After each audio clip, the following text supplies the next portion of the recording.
ಎಲ್ಲ ಸರ್ಕಾರಿ ಉದ್ಯೋಗ ಆಕಾಂಕ್ಷಿಗಳಿಗೆ ನಮ್ಮ ಯೂಟ್ಯೂಬ್ ಚಾನೆಲ್ಗೆ ಸ್ವಾಗತ. ಅಂಚೆ ಇಲಾಖೆ ವತಿಯಿಂದ ಬೃಹತ್ 28,740 ಗ್ರಾಮೀಣ ಡಾಕ್ ಸೇವಕ್ ಹುದ್ದೆಗಳನ್ನು ಭರ್ತಿ ಮಾಡುವಂತಹ ಅಧಿಸೂಚನೆಯನ್ನ ಬಿಟ್ಟಿದ್ದಾರೆ.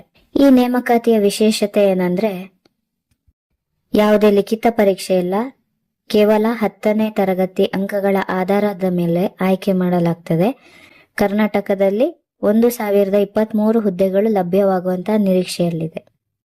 ಈ ನೇಮಕಾತಿಯ ಮೂಲಕ ಭಾರತೀಯ ಅಂಚೆ ಇಲಾಖೆ 3 ಪ್ರಮುಖ ಹುದ್ದೆಗಳನ್ನು ಭರ್ತಿ ಮಾಡಲಿದೆ. ಅದ್ಯಾವುದಂದ್ರೆ branch post master BPM.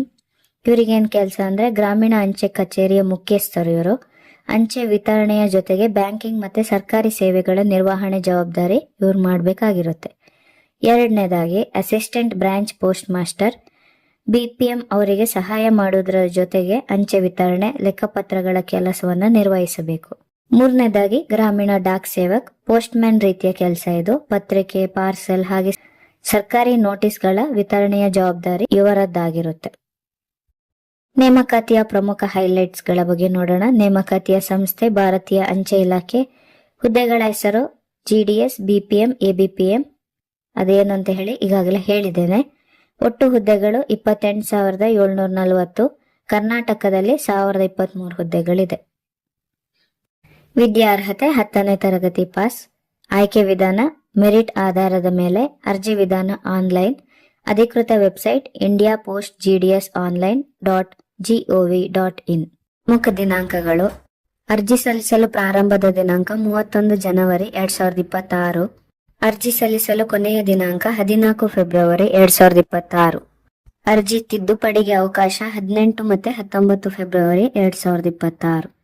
Karnataka ಸೇರಿದಂತೆ ರಾಜ್ಯವಾರು ಹುದ್ದೆಗಳ ಹಂಚಿಕೆ: ಆಂಧ್ರ ಪ್ರದೇಶ 1060, ಅಸ್ಸಾಂ 639, ಬಿಹಾರ 1347, ಛತ್ತೀಸ್ಗಢ 1155, ದೆಹಲಿ 42, ಗುಜರಾತ್ 1830, ಹರಿಯಾಣ 270, ಹಿಮಾಚಲ ಪ್ರದೇಶ 520, ಜಮ್ಮು ಮತ್ತೆ ಕಾಶ್ಮೀರ 267, ಜಾರ್ಖಂಡ್ 908, ಕರ್ನಾಟಕ 1023 ಹುದ್ದೆಗಳು. ಕೇರಳ 1691, ಮಧ್ಯಪ್ರದೇಶ 2120, ಮಹಾರಾಷ್ಟ್ರ 3553, ಈಶಾನ್ಯ ರಾಜ್ಯಗಳು 1014, ಒಡಿಶಾ 1191, ಪಂಜಾಬ್ 262, ರಾಜಸ್ಥಾನ 634, ತಮಿಳುನಾಡು 2009, ತೆಲಂಗಾಣ 609, ಉತ್ತರ ಪ್ರದೇಶ 3169, ಉತ್ತರಾಖಂಡ್ 445, ಪಶ್ಚಿಮ ಬಂಗಾಳ 2982. ಅರ್ಹತಾ ಮಾನದಂಡಗಳು: ಅದರಲ್ಲಿ ವಿದ್ಯಾರ್ಹತೆ 10ನೇ ತರಗತಿ ಪಾಸ್, ಗಣಿತ ಮತ್ತೆ ಇಂಗ್ಲಿಷ್ ವಿಷಯಗಳನ್ನು ಕಲಿತಿರಬೇಕು, ಸ್ಥಳೀಯ ಭಾಷಾ ಜ್ಞಾನ ಇರಬೇಕು. ಕರ್ನಾಟಕ ಅಭ್ಯರ್ಥಿಗಳಿಗೆ ಕನ್ನಡ ಭಾಷಾ ಪ್ರಾವೀಣ್ಯತೆ ಅಗತ್ಯ. ಈಗ ವಯೋಮಿತಿ ಕನಿಷ್ಠ ವಯಸ್ಸು 18, ಗರಿಷ್ಠ ವಯಸ್ಸು 40. ವಯೋಮಿತಿ ಸಡಿಲಿಕೆ SC ST 5 ವರ್ಷ, OBC 3 ವರ್ಷ, PWBD ಅಂದ್ರೆ 40%ಗಿಂತ ಜಾಸ್ತಿ ಅಂಗವಿಕಲತೆ ಹೊಂದಿರುವಂತಹ ಅಂಗವಿಕಲ ಅಭ್ಯರ್ಥಿಗಳಿಗೆ ಸರ್ಕಾರಿ ನಿಯಮಾನುಸಾರವಾಗಿ ವಯೋಮಿತಿ ಸಡಿಲಿಕೆ ಇರುತ್ತೆ. ಇತರ ಅಗತ್ಯತೆಗಳು: ಮೂಲಭೂತ ಕಂಪ್ಯೂಟರ್ ಜ್ಞಾನ, ಸೈಕಲ್ ತುಳಿಯುವ ಸಾಮರ್ಥ್ಯ ಅಂದ್ರೆ ಸೈಕಲ್ ಓಡ್ಸಕ್ ಬರ್ಬೇಕು ಅಟ್ಲೀಸ್ಟ್, ಗ್ರಾಮೀಣ ಪ್ರದೇಶಗಳಲ್ಲಿ ಕೆಲಸ ಮಾಡುವಂತಹ ಸಿದ್ಧತೆ ಹೊಂದಿರಬೇಕು.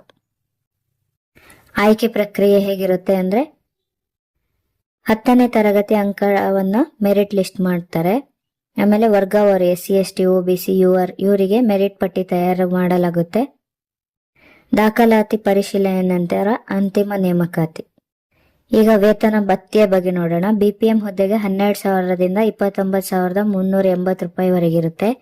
ABPM ಮತ್ತೆ GDS ಹುದ್ದೆಗೆ 10,000ದಿಂದ 24,470 ರೂಪಾಯಿವರೆಗೆ ಇರುತ್ತೆ. ಬೇರೆ ಏನ್ ಭತ್ಯೆಗಳು ಸಿಕ್ಕುತ್ತೆ ಅಂದ್ರೆ DA ಸಿಕ್ಕುತ್ತೆ, ಮೆಡಿಕಲ್ ಸೌಲಭ್ಯ, ಪಿಂಚಣಿ ಸೌಲಭ್ಯ, ಇನ್ಕ್ರಿಮೆಂಟ್ ಅವಕಾಶಗಳು ಇದೆ. ಅಪ್ಲೈ ಮಾಡುವ ವಿಧಾನವನ್ನ ಈಗ ನಿಮಗೆ ತೋರಿಸ್ಕೊಡ್ತೀನಿ. ಡಿಸ್ಕ್ರಿಪ್ಷನ್ ಅಲ್ಲಿ ಡೈರೆಕ್ಟ್ ಅಪ್ಲೈ ಲಿಂಕ್ ಅನ್ನ ಕೊಟ್ಟಿದ್ದೀನಿ. ಆ ಲಿಂಕ್ ಅನ್ನ ಕ್ಲಿಕ್ ಮಾಡಿದಾಗ ಈ ರೀತಿಯ ಒಂದು ಪೇಜ್ ಓಪನ್ ಆಗುತ್ತೆ. ಅದರಲ್ಲಿ click here to register or apply ಅನ್ನೋ ಐಕಾನ್ ಮೇಲೆ ಕ್ಲಿಕ್ ಮಾಡಿ. ಆಗ ಈ ರೀತಿಯ ಒಂದು ಪೇಜ್ ಓಪನ್ ಆಗುತ್ತೆ. ಆಲ್ರೆಡಿ ರಿಜಿಸ್ಟರ್ ಆಗಿದ್ರೆ ಕ್ಯಾಂಡಿಡೇಟ್ ಲಾಗಿನ್ ಐಕಾನ್ ಮೇಲೆ ಕ್ಲಿಕ್ ಮಾಡಿ, ಇಲ್ಲಾಂದ್ರೆ ನ್ಯೂ ಕ್ಯಾಂಡಿಡೇಟ್ ರಿಜಿಸ್ಟರ್ ಬಟನ್ ಮೇಲೆ ಕ್ಲಿಕ್ ಮಾಡಿ. ನಾನು ನ್ಯೂ ಕ್ಯಾಂಡಿಡೇಟ್ ರಿಜಿಸ್ಟ್ರೇಷನ್ ಮೇಲೆ ಕ್ಲಿಕ್ ಮಾಡಿ ನಿಮಗೆ ತೋರಿಸ್ಕೊಡ್ತೀನಿ. ಈ ರೀತಿ ಒಂದು ಪೇಜ್ ಓಪನ್ ಆಗುತ್ತೆ. ಅದರಲ್ಲಿ ನಿಮ್ಮ ಮೊಬೈಲ್ ನಂಬರ್, ಇಮೇಲ್ ಅಡ್ರೆಸ್ ಹಾಕಿ ನೆಕ್ಸ್ಟ್ ಬಟನ್ ಮೇಲೆ ಕ್ಲಿಕ್ ಮಾಡಿ. ನೆಕ್ಸ್ಟ್ ನಿಮ್ಮ name, date of birth, gender, ತಂದೆ ಹೆಸರು, ತಾಯಿ ಹೆಸರು, ಯಾವ ಕೆಟಗರಿ, ಯಾವ ಕ್ಯಾಸ್ಟಿಗೆ ಸೇರಿದವರಾಗಿದ್ದೀರಾ ಅದನ್ನ ಸೆಲೆಕ್ಟ್ ಮಾಡಿ ಕಂಪ್ಲೀಟ್ ರಿಜಿಸ್ಟ್ರೇಷನ್ ಬಟನ್ ಮೇಲೆ ಕ್ಲಿಕ್ ಮಾಡಿ. ಆಗ ಈ ರೀತಿ ಜೀವನ್ ಅನ್ನುವಂತಹ ಒಂದು ನಂಬರ್ ಇಂದ ನಿಮ್ಮ ರಿಜಿಸ್ಟ್ರೇಷನ್ ನಂಬರ್ ಸಿಗುತ್ತೆ. ಈಗ ನಿಮ್ಮ ಟೆಕ್ಸ್ಟಿಗೆ ಯೂಸರ್ ನೇಮ್ ಮತ್ತೆ ಪಾಸ್ವರ್ಡ್ ಎರಡು ಕೂಡ ಬಂದಿರ್ತದೆ. ಕ್ಯಾಂಡಿಡೇಟ್ ಲಾಗಿನ್ ಮೇಲೆ ಕ್ಲಿಕ್ ಮಾಡಿ. ಆಮೇಲೆ ನಿಮ್ಮ ಯೂಸರ್ ನೇಮ್ ಮತ್ತೆ ಪಾಸ್ವರ್ಡ್ ಹಾಕಿ ಲಾಗಿನ್ ಆಗಿ. ನೀವು ಕೊಟ್ಟಂತ ಮೊಬೈಲ್ ನಂಬರಿಗೆ ಒಂದು OTP ಬಂದಿರುತ್ತೆ. ಆ OTP ಅನ್ನ ಹಾಕಿ ವೆರಿಫೈ ಅಂಡ್ ಲಾಗಿನ್ ಬಟನ್ ಮೇಲೆ ಕ್ಲಿಕ್ ಮಾಡಿ. ಲಾಗಿನ್ ಆದ್ಮೇಲೆ ಈ ರೀತಿ ಒಂದು ಪೇಜ್ ಓಪನ್ ಆಗುತ್ತೆ. ಅಪ್ಲೈ ಆನ್ಲೈನ್ ಬಟನ್ ಮೇಲೆ ಕ್ಲಿಕ್ ಮಾಡಿ. ಆಗ ಈ ರೀತಿ ಇನ್ನೊಂದು ಪೇಜ್ ಓಪನ್ ಆಗುತ್ತೆ. ಅದರಲ್ಲಿ ಸೆಲೆಕ್ಟ್ ನೋಟಿಫಿಕೇಶನ್ ಅಲ್ಲಿ ಒಂದೇ ಆಪ್ಷನ್ ಬರೋದು, ಅದನ್ನ ಕ್ಲಿಕ್ ಮಾಡಿ. ನೆಕ್ಸ್ಟ್ ನಿಮ್ಮ ಮೆರೈಟಲ್ ಸ್ಟೇಟಸ್, ಅಂಗವಿಕಲರ ಅಥವಾ ಅಲ್ವಾ, ಅಥವಾ ಈಗಾಗಲೇ ಕೆಲಸ ಮಾಡ್ತಿದ್ದೀರಾ ಇಲ್ವಾ, ಈ ಆಪ್ಷನ್ ಗಳನ್ನ ಕ್ಲಿಕ್ ಮಾಡಿ. ನಿಮ್ಮ ಅಡ್ರೆಸ್, ಪಿನ್ ಕೋಡ್, ಯಾವ ಜಿಲ್ಲೆಯವರು, ಯಾವ ರಾಜ್ಯದವರು, ಯಾವ ಊರಿನವರು ಇದನ್ನ ಸೆಲೆಕ್ಟ್ ಮಾಡಿ. Permanent address, current address same ಇದ್ರೆ ಅಲ್ಲಿ ಸೇಮ್ ಆಸ್ ಪ್ರೆಸೆಂಟ್ ಅನ್ನುವ ಬಾಕ್ಸ್ ಅನ್ನ ಟಿಕ್ ಮಾಡಿ. ನೆಕ್ಸ್ಟ್ ನಿಮ್ಮ ಎಜುಕೇಶನಲ್ ಡೀಟೇಲ್ಸ್ ಅನ್ನ 10th ಎಜುಕೇಶನ್ ಡೀಟೇಲ್ಸ್ ಅನ್ನ ಅಲ್ಲಿ ಫಿಲ್ ಮಾಡಬೇಕಾಗುತ್ತೆ. SSLC ಯಾವ ರಾಜ್ಯದಲ್ಲಿ ಓದಿದ್ದೀರಾ, ಯಾವ ವರ್ಷದಲ್ಲಿ ಪಾಸ್ ಆಗಿದ್ದೀರಾ, ಸೆಲೆಕ್ಟ್ ದ ಬೋರ್ಡ್ ಅನ್ನ ನಿಮ್ಮ ಮಾರ್ಕ್ಸ್ ಕಾರ್ಡಿನ ಟಾಪ್ ಅಲ್ಲಿ ಅದು ಬರುತ್ತೆ. Karnataka secondary education examination board ಅಂತ ಆ ತರ ಏನೋ ಬರುತ್ತೆ. ಆಮೇಲೆ SSC ಮೆಮೊ ನಂಬರ್ ಅಂದ್ರೆ ನಿಮ್ಮ ರಿಜಿಸ್ಟ್ರೇಷನ್ ನಂಬರ್ 10th ಇಂದು. ಇಷ್ಟು ಫಿಲ್ ಆದ್ಮೇಲೆ ಸೇವ್ ಅಂಡ್ ನೆಕ್ಸ್ಟ್ ಬಟನ್ ಅನ್ನು ಒತ್ತಿ. ಈಗ ನಿಮ್ಮ 10th ಅಲ್ಲಿ ಓದಿರುವಂತಹ ಸಬ್ಜೆಕ್ಟ್ ಗಳ ಮಾರ್ಕ್ಸ್ ಗಳನ್ನ ಫಿಲ್ ಮಾಡಬೇಕಾಗುತ್ತೆ. ಇನ್ನೊಂದೇನಂದ್ರೆ, ನೀವು ಸೆಂಟ್ರಲ್ ಸಿಲೆಬಸ್ ಅಲ್ಲಿ ಕನ್ನಡ ಸಬ್ಜೆಕ್ಟ್ ಓದಿಲ್ಲ ಅಂದ್ರೆ ನಿಮಗೆ ಕರ್ನಾಟಕದಲ್ಲಿ ಅಪ್ಲೈ ಮಾಡೋದಕ್ಕೆ ಆಗೋದಿಲ್ಲ. ಸ್ಟೇಟ್ ಸಿಲೆಬಸ್ ಓದಿರೋರಿಗೆ ಕರ್ನಾಟಕದಲ್ಲಿ ಹೇಗೂ ಇರುತ್ತೆ, ಯಾಕಂದ್ರೆ ಕನ್ನಡ ಸಬ್ಜೆಕ್ಟ್ ಇರುತ್ತೆ. CBSE ಅವರಿಗೆ ಕನ್ನಡ ಇರೋದಿಲ್ಲ, ಕೆಲವರಿಗೆ ಅವರಿಗೆ ಕರ್ನಾಟಕದಲ್ಲಿ ಅಪ್ಲೈ ಮಾಡಕ್ ಆಗಲ್ಲ. ನಿಮ್ಮ ಮಾರ್ಕ್ಸ್ ಪರ್ಸೆಂಟೇಜ್ ಅಲ್ಲಿ ಇದ್ರೆ ಆ CGPA ಸ್ಕೋರ್ ಅನ್ನೋದನ್ನ ನೆಗ್ಲೆಕ್ಟ್ ಮಾಡಬಹುದು. ನೆಕ್ಸ್ಟ್ ಪೋಸ್ಟ್ ಪ್ರಿಫರೆನ್ಸ್, ಯಾವ ಸರ್ಕಲ್ ಅಲ್ಲಿ ಬೇಕು, ಆಮೇಲೆ ಯಾವ ಜಿಲ್ಲೆಯಲ್ಲಿ ಬೇಕು ಸೆಲೆಕ್ಟ್ ಮಾಡಿ. ಸೇವ್ ಅಂಡ್ ನೆಕ್ಸ್ಟ್ ಬಟನ್ ಮೇಲೆ ಕ್ಲಿಕ್ ಮಾಡಿ. ಆಮೇಲೆ ನಿಮ್ಮ ಪಾಸ್ಪೋರ್ಟ್ ಸೈಜ್ ಫೋಟೋ, ಸಿಗ್ನೇಚರ್ ಫೋಟೋಗಳನ್ನ ಅಪ್ಲೋಡ್ ಮಾಡಿ. I confirm that I have read and agri the above declaration ಅನ್ನುವ ಬಾಕ್ಸ್ ಅನ್ನ ಟಿಕ್ ಮಾಡಿ. ಒಂದ್ಸಲ ಅಪ್ಲಿಕೇಶನ್ ಅನ್ನ ನೋಡಿ ಪ್ರಿವ್ಯೂ ಮಾಡ್ಕೊಂಡ್ಬಿಟ್ಟು ಆಮೇಲೆ ಸಬ್ಮಿಟ್ ಬಟನ್ ಮೇಲೆ ಕ್ಲಿಕ್ ಮಾಡಿ. ನೀವು ಸಬ್ಮಿಟ್ ಮಾಡಿದ ಫಾರ್ಮ್ ಅನ್ನ ಡೌನ್ಲೋಡ್ ಮಾಡಕ್ಕೆ ಡ್ಯಾಶ್ ಬೋರ್ಡ್ ಬಟನ್ ಮೇಲೆ ಕ್ಲಿಕ್ ಮಾಡಿ. ಅಲ್ಲಿ ಮೈ ಅಪ್ಲಿಕೇಶನ್ ಅಂತ ಉಂಟಲ್ಲ, ಆ ಬಟನ್ ಅನ್ನ ಕ್ಲಿಕ್ ಮಾಡಿದಾಗ ಈ ತರ ಒಂದು ಪೇಜ್ ಓಪನ್ ಆಗುತ್ತೆ. ಅಲ್ಲಿ ಡೌನ್ಲೋಡ್ PDF ಅನ್ನುವ ಬಟನ್ ಮೇಲೆ ಕ್ಲಿಕ್ ಮಾಡಿದಾಗ ನೀವು ಸಬ್ಮಿಟ್ ಮಾಡಿದ ಅಪ್ಲಿಕೇಶನ್ ಡೌನ್ಲೋಡ್ ಆಗುತ್ತೆ. ಇದಿಷ್ಟು ಅಪ್ಲೈ ಮಾಡುವಂತಹ ವಿವರ. ಅಪ್ಲೈ ಮಾಡುವಂತಹ ಡೈರೆಕ್ಟ್ ಲಿಂಕ್, ಅಧಿಕೃತ ಅಧಿಸೂಚನೆಯ ಲಿಂಕ್, ಅಧಿಕೃತ ವೆಬ್ಸೈಟ್ ನ ಲಿಂಕ್ ಅನ್ನು ಡಿಸ್ಕ್ರಿಪ್ಷನ್ ನಲ್ಲಿ ಕೊಟ್ಟಿದ್ದೀನಿ. ಮಾಹಿತಿ ಇಷ್ಟವಾಗಿರುವಲ್ಲಿ ನಮ್ಮ ಚಾನೆಲ್ ಅನ್ನ ಲೈಕ್ ಮಾಡಿ, ಶೇರ್ ಮಾಡಿ, ಸಬ್ಸ್ಕ್ರೈಬ್ ಮಾಡಿ. ಧನ್ಯವಾದ.